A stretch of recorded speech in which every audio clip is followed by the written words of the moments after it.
ከእውነተኛ ህይወት የተጨለፈ ወግ ብጤ ነገር። ነጭ፣ ጥቁር፣ ጠይም፣ ፉንጋ። አቤት የሰው ልጆች ጥርቅም! ከተለያዩ ሀገሮች በተለያየ የሰውነት ቅርጽ በተለያዩ ቋንቋዎች የሚግባቡ አንድ የአዳም ዘሮች ሲወጡና ሲገቡ ይታያሉ። ተፈጥሮ በአንዱ ፊቷን አዙራባቸው በሌላው አብዝታ የካሰቻቸው በተለያየ አይነት ውበትና በተለያየ ባህል እጅጉን የተራራቁ ሰዎች አይኖቻቸው ለምልክት ጣል የተደረገላቸው ያለ ስስት በተሰጣቸው ዞማ ፀጉር ተካክሶላቸዋል። አፍንጫቸው ሰፋ ካለው የፊት ገጽታ ላይ አለ ለመባል ያህል ጎላ ብሎ እንደሚታይ ብጉር ቁጭ የተደረገላቸው ደግሞ የተፈጥሮ ዝናቸው ቀልጠፍ ያለ እንቅስቃሴያቸው ውበት ሆኖላቸዋል። ሰዓሊ በጥንቃቄ ያስቀመጠው ከሚመስለው ሰልካካ የአፍንጫቸው ውበትና ከአይኖቻቸው ጎላ ማለት ጋር ዘለግ ብሎ የሚታየው ቁመናቸው ውብ ያስባላቸውም ትንሽ አይደሉም። ጠቆር ባለ ቆዳ ከርደድ ባለ ፀጉር የሚለዩትም የአፍሪካ ልጆች አይንን ከሩቅ ይስባሉ። ሁሉም በተለያየ ባህል ቋንቋና ግብረገብ አገራቸውን ያስጠራሉ።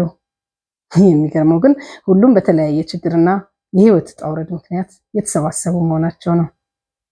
በአንድ ወቅት እትብታቸው በተቀበረባትና ሚሚና ማሙሽ ተብለው ባደጉባት የህይወትን መሰላል ወጥተው እዛው በተለያየ ሙያ መስክ ለሀገራቸው ብዙ ያደረጉና አንቱ የተባሉም ጥቂት አይደሉም። አሁን ግን ኑሮ ለማሸነፍ ወደዚች ሀገር መጥተዋል። እንዲሁም አገራቸው ላይ ባለው ጦርነትና የፖለቲካ ጥያቄ ሳቢያ ሳይወዱ በግድ የተሰደዱም ይገኙበታል። በስራ ፈቃዱ ላይ መጡት ፈቃዳቸው አልቆ ወደ ሀገራቸው ለመመለስ ኪሳቸውና ፍላጎታቸው ሳይጣጣም ሲቀር ህገ ወጦች ሆነው ለመኖር ይገደዳሉ። የፖለቲካ የጦርነትና የስራ ማጣት ችግር ባደጉባትና አንቱ በተባሉባት ሀገራቸው ያቆያቸው ያልቻሉት በተለይም የአፍሪካ ልጆች በረሃን አቋርጠው ከአውሬና ከድንበር ጠባቂዎች ቀለሃ ተርፈው ከቅድስቲቱ ከተማ በመምጣት ገሚሶቹ በርካታ ዓመታትን በሀገሪቷ የተገኘውን በመስራት የቆዩ ከፊሎቹ ገና በቅጡ እንኳን ዞር ዞር ብለው ያችን ውብ ሀገር ለመመልከት ያልቻሉ አዲስ መጤዎች ናቸው። ሰፊው የብረት በር ሲከፈት ግርማ ሞገሱ የሚያስፈራና ከበድ ያለ ስሜትን የሚፈጥረው ህገወጥ ተብለው ከተለያዩ የሀገሪቱ ክፍሎች የመጡ ስደተኞች የተከማቹበት እስር ቤት ይታያል። ከበሩ ላይ የተሰየሙት የጥበቃ ሰራተኞች የተፈጥሮ ይሁን የስራ ባህሪያቸው ለተመለከታቸው በጭካኔ የተሞሉ ይመስላሉ።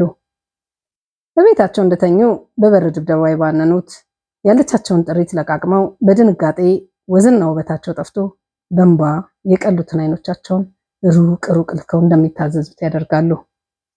ለስራ ጠደፍ ጠደፍ ብለው አፋቸውን በምናምን ሳይኩሉ እንደዋዛ እንደወጡ የተጠለፉት ህገወጦች ደግሞ ከለበሷት ልብስና እንደዋዛ ከያዟት ቦርሳ በቀር የያዙት ነገር ቢኖር የሀሳብ ድሪቶ ነው። እኔም በድንገት ከመንገድ ላይ ከተጠለፉት መካከል አንዷ ነበርኩ። በቅጡ ያልተሰናበትኳትን የስደት ጓዴንና ለስንብት ሲስመኝ እስከ ወዲያኛው የተሰናበተኝ የመሰለኝን ጓደኛዬን እያሰብኩ ለስራዬ ጠደፍ ጠደፍ ስል እንዲሁ ለስራ ከወጣ አንድ የአገሬ ሰው ጋር ተገናኝተን እያወጋን አይናቸው ውስጥ ገባን። አይጥ እንዳየች ድመት አነፍንፈው ከያዙም በኋላ ምንም ምክንያት አላረካቸው። በጠዋቱ የታደመኝ ጓዴ ከኪሱ አውጥቶ ወረቀት ቢጤ ሰጣቸው። እነሱ ምን ቆርጧቸው፣ እንደውም እያካለቡ ከመኪናው አስገቡት። ምርጫና ምክንያት ሳልሰጣቸው በተሰበራረቀ ስሜት ውስጥ ሆኜ ከመኪናቸው ገባሁ። በጀርባ ያዘልኩትን ቦርሳዬን አመሰቃቅሎ ፈተሸው። ከውስጡም ስሜ ብቻ የተጻፈበትን የሕክምና ማስረጃ አገኘና ወሰደው። ከሰው እንዳንገናኝ ስልካችንን ተቀማን። አንዱ ፖሊስ ይዘፍን ጀመር። ይስቃሉ። በጣም ተደስተዋል። አዋ በጠዋቱ በጣም ተሳክቶላቸዋል። ከኔና ከመንገድ ላይ አብሮኝ ከተያዘኝ ጓዴ ሌላ ሚኒባሷን የሞሉት ከራሽያና ከፊሊፒን የመጡ እህቶች ነበሩ። ሁሉም አልቅሰው እንደነበር ያስታውቃሉ። ጥቂቶቹ አሁንም ያነባሉ። አንድ ረጋ ያለ ፖሊስ አንዳንድ ጥያቄዎችን ከጠየቀንና የሚያስፈልገውን ውጣ ውረድ አልፈን እስር ቤቱ እንደደረስን ስልካችን ተመለሰልን። ከእስር ቤቱ ገብተን ለረጅም ሰዓት ከተጉላላን በኋላ ለሁላችንም ክፍል ተሰጠን። 4 0704 ኤሮፓያን ካላንደር ምሽት ላይ 1 ብዬ እስረኝነት ህይወቴን ጀመርኩ።